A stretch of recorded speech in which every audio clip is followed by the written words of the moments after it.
Olá, graça e paz do Senhor Jesus. Como vai você? Tudo bem? E aí, tá recomendando o canal? Tá dando o seu like? Bom, quero falar mais um assunto, mais uma vez, pela graça do Senhor. Algo que eu espero que seja edificante para você e traga uma nova perspectiva de um assunto que também é um dos pilares do cristianismo. É sobre a divindade de Jesus.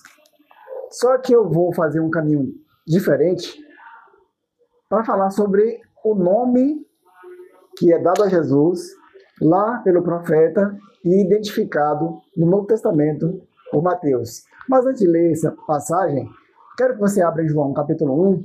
A gente vai ler o versículo 1. É um texto que vai falar sobre o verbo ou logos que se fez carne, que em outro momento eu vou explorar exatamente sobre logos, mas agora é somente sobre a divindade de Jesus. Então, em João capítulo 1, que diz assim: no princípio era o verbo, e o verbo estava com Deus, e o verbo era Deus. Ele estava no princípio com Deus. Todas as coisas foram feitas por ele, ou por intermédio dele, e sem ele, nada do que foi feito se fez. Esse texto de João fala da divindade de Jesus, da pré-existência de Jesus, e como ele foi co-criador juntamente com o Pai. Por isso fala que todas as coisas foram feitas por intermédio dele. Em outro vídeo, eu pretendo falar sobre essa intermediação de Jesus como o Logos na criação. Mas aqui eu só quero destacar essa parte que fala que no princípio ele estava com Deus e era Deus. Para ficar claro, o que eu vou falar em seguida não vai negar a divindade de Jesus de maneira nenhuma, mas trazer uma nova perspectiva sobre o texto que nós vamos ler em Isaías e também em Mateus, que Mateus traz como cumprimento daquela profecia. Então, a princípio, abra sua Bíblia em Isaías, capítulo 7. O versículo 5, até chegar no 14, que é o ponto central da mensagem de hoje. Diz assim: porquanto a Síria teve contra ti maligno conselho, com Efraim e com o filho de Remalias, dizendo: vamos subir contra Judá e atormentemo-lo, e repartamo-lo entre nós, e façamos reinar no meio dele o filho de Tabeal. Assim diz o Senhor Deus: isso não subsistirá, nem tampouco acontecerá. Eu vou pular para o versículo 10.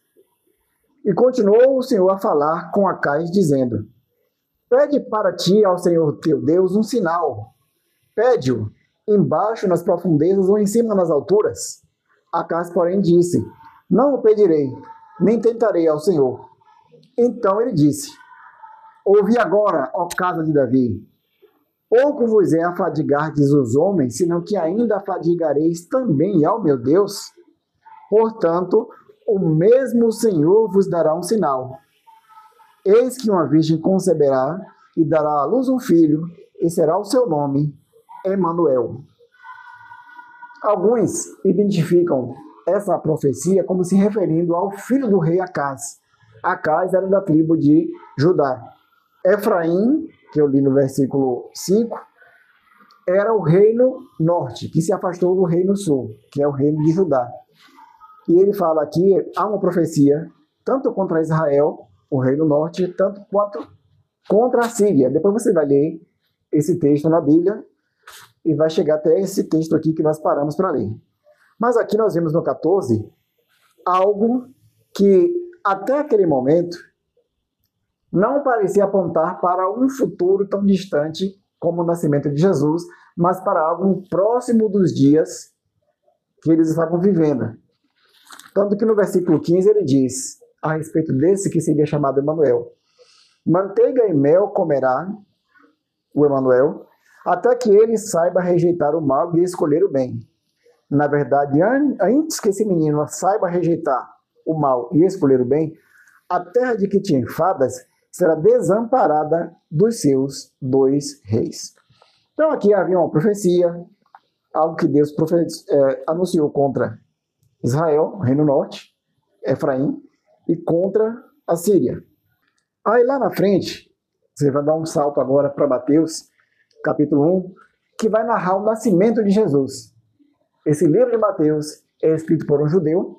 Mateus era judeu e escrevia para judeus para falar da linhagem de Davi, que ia dar essa origem a Jesus como o rei, o novo rei de Israel.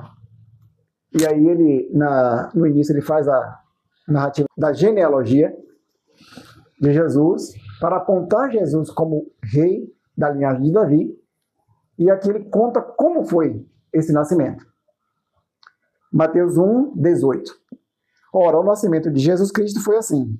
Estando Maria, sua mãe, desposada com José, ela estava noiva de José, prometida, antes de se juntarem, antes de viverem como casal, achou-se ter concebido do Espírito Santo. Então José, seu marido, como era justo e não a queria infamar, intentou deixá-la secretamente. Ele não quis expor Maria quando viu que Maria estava grávida antes mesmo deles se juntarem. Versículo 20, projetando ele isso, eis que, em sonho, lhe apareceu um anjo do Senhor dizendo, José, filho de Davi, não temas receber a Maria, tua mulher, porque o que nela está gerado é do Espírito Santo. E ela dará à luz um filho, e lhe porás o nome de Jesus, porque ele salvará o seu povo dos seus pecados. Tudo isso aconteceu, isso aí agora é o 22, Mateus explicando, tudo isso aconteceu para que se cumprisse o que foi dito da parte do Senhor pelo profeta que diz, eis que a virgem conceberá e dará à luz um filho, e ele será chamado pelo nome de Emanuel.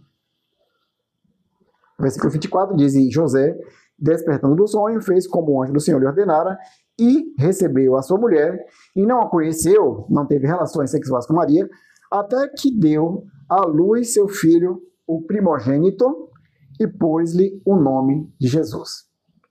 Bom, não vou entrar na questão de que Jesus foi o primogênito de Maria, depois Maria teve outros filhos, ela não permaneceu virgem, segundo a narrativa bíblica, mas o ponto em questão hoje não é esse. É sobre o nome Emanuel.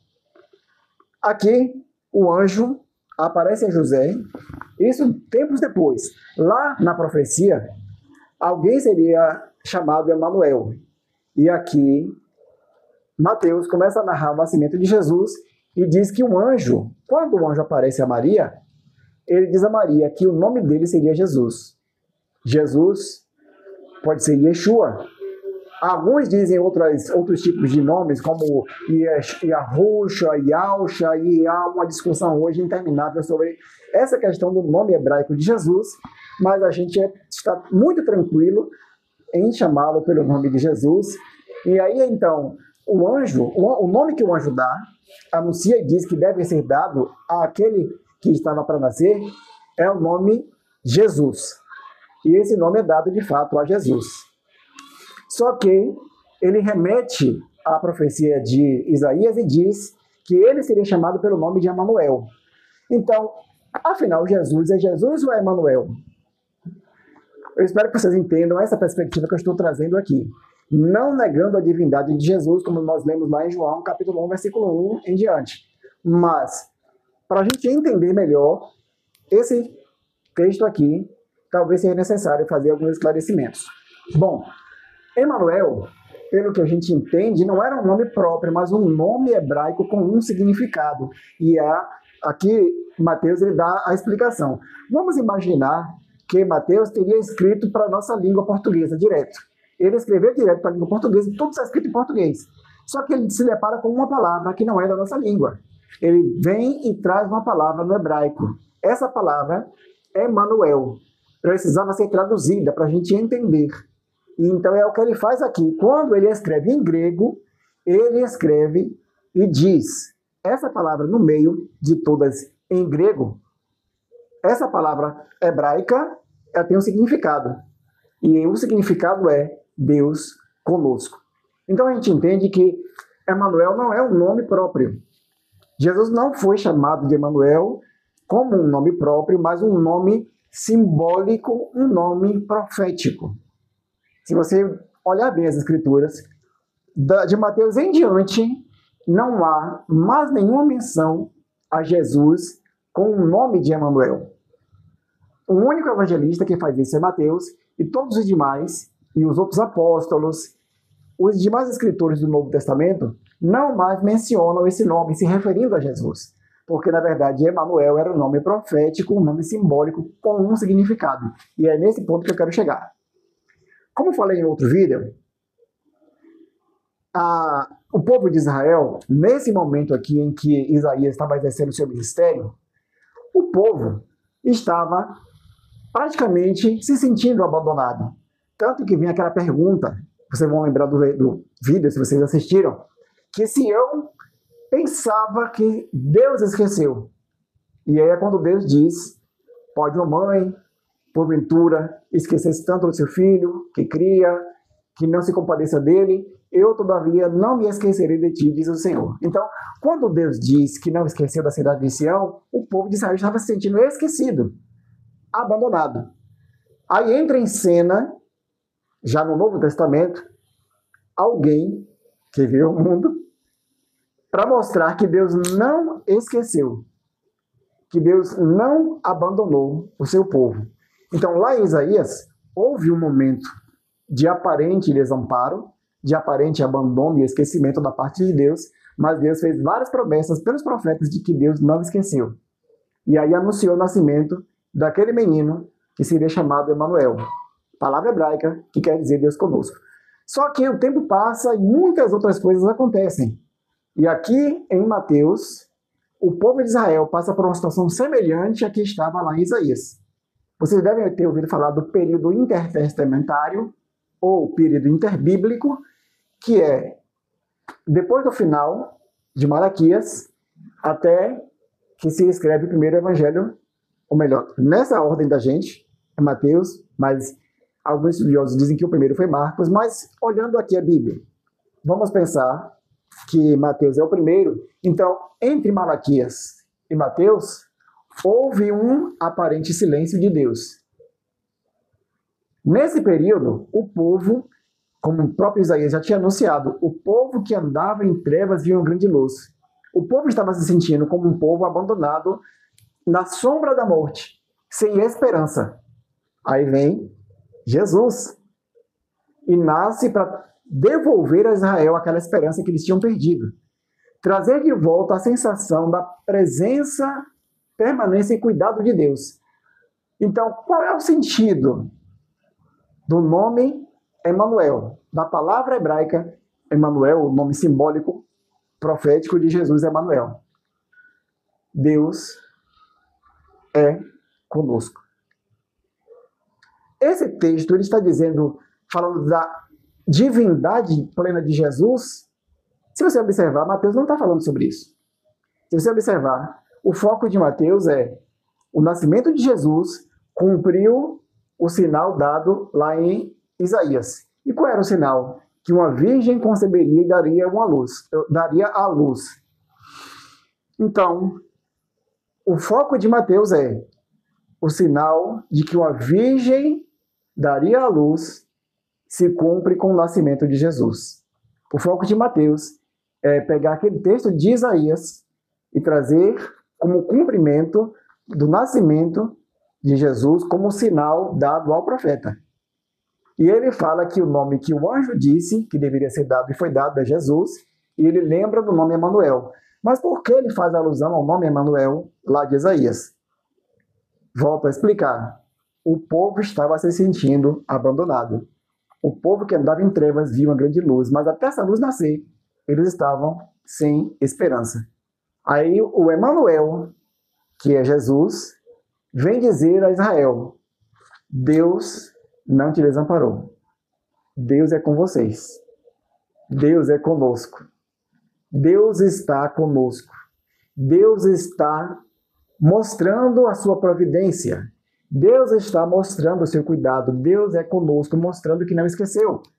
Então, o nome Emanuel, nessa perspectiva que eu trago para vocês, não é para falar da divindade de Jesus, o verbo que se fez carne, mas para mostrar o cuidado de Deus. Deus é com seu povo. Por quê? porque nasceu o Salvador. Então, quando Jesus vem, cumpre-se essa promessa lá de Isaías e traz esperança ao povo de que Deus não os abandonou, mas Deus estava com eles. Deus estava do lado deles. Deus era fiel, ainda, às suas promessas e à aliança que ele fez com Israel. Então, Emanuel é um lembrete de que Deus é com o seu povo. Que Deus não desamparou o seu povo, não esqueceu o seu povo. E os que estavam em trevas, Deus vem e traz a luz através do Salvador, que é Jesus. Jesus significa salvação de Jeová, salvação de Já. Então, Jesus, Yeshua, quer dizer salvação de Jeová. Então, Jesus, como o Salvador, vem ao mundo mostrar que Deus é conosco. Claro, a princípio é o povo de Israel, porque o povo de Israel que estava naquela situação. Mas também vale para nós. Nós entendemos que Jesus é conosco. Quando ele vem, mostrando que Deus não esqueceu. Jesus está conosco, Jesus é conosco, Deus é conosco em Jesus. Como eu falei lá em João, não negando a divindade de Jesus é Deus. Mas o nome Emanuel é um nome profético, um nome simbólico para lembrar a Israel que Deus não os abandonou. Que finalmente se cumpriu a promessa de que Deus daria a salvação, a libertação ao seu povo. É claro que Jesus superou muito as expectativas. Foi muito além daquelas esperanças de Israel de uma libertação do jugo humano, de uma libertação do poder secular, do poder militar e governamental de Roma, mas uma libertação do pecado, libertação para uma nova vida. Então, claro, Jesus foi muito além. Então, quando Jesus é Emanuel, mostra o cuidado de Deus em nos trazer a salvação e muito mais do que a salvação. A salvação é só um meio para se cumprir um propósito de Deus que é muito maior, muito supremo, soberano, sublime. Mas eu espero que você comece a pensar nessa possibilidade. Não negando a divindade de Jesus, mas entendendo que Emanuel é um nome simbólico, é um nome profético para mostrar que Deus é com o seu povo. Que Deus te abençoe. Até o próximo vídeo. Em nome de Jesus, se assim o Senhor permitir. Amém.